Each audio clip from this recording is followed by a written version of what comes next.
অবশেষে আখির দুই রকমের রূপ একসাথে প্রকাশ পেল। হ্যাঁ বিয়ার্স, এক সাউথ ইন্ডিয়ান লুক, অন্যদিকে আখির বাঙালি লুক। বলতেই হবে যে কোনো লুকেই কিন্তু আখিকে কোনো অংশে কম রাখে না। যেমন সাউথ ইন্ডিয়ান লুকে মনে হচ্ছে কোনো সাউথ ইন্ডিয়ান নায়িকা, ঠিক লাল শাড়ি পরে একদম বাঙালি লুক নেওয়ায় আখিকে মনে হচ্ছে গ্রামের কোনো বধূ। তাই তো সোশ্যাল মিডিয়াতে আখির এই দুই লুক নিয়ে চলছে নতুন সমালোচনা ও চর্চা। অনেকেই আখির সাউথ ইন্ডিয়ান লুকটা অনেক বেশি পছন্দ করেছে, আবার কেউ কেউ আখির বাঙালি লুক, শাড়িতে নারী, সেটা যেন আবারও প্রমাণিত হলো।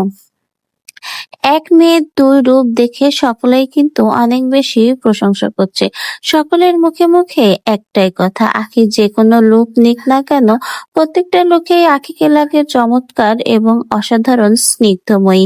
এবারও ব্যতিক্রম হয়নি। স্নিগ্ধ চেহারার অধিকারী আখি, শ্যামলা চেহারা হলেও সাজলে আখিকে লাগে চমৎকার এবং অসাধারণ। যেমন ব্রাইডাল লুকে আখি নিজেকে ফুটিয়ে তুলতে পারে, তেমনি সাধারণ সাজ দিয়েও মানুষের মনকে জয় করে নিতে পারে। সাউথ ইন্ডিয়ান লুকে আখিকেও কিন্তু চমৎকার লাগছে। সেই সাথে আখির এই শাড়ি পরা এবং অসাধারণ লুক সকলেই অনেক বেশি প্রশংসা করছে। দুই লুকেই কিন্তু আখিকে বেশ অসাধারণ এবং স্নিগ্ধময় লাগছে। তো ভিউয়ার্স, আপনারাও জানিয়ে যাবেন আখিকে এই দুই লুকের মধ্যে আপনার কাছে কোন লুকে সবচেয়ে বেশি সুন্দর লাগছে।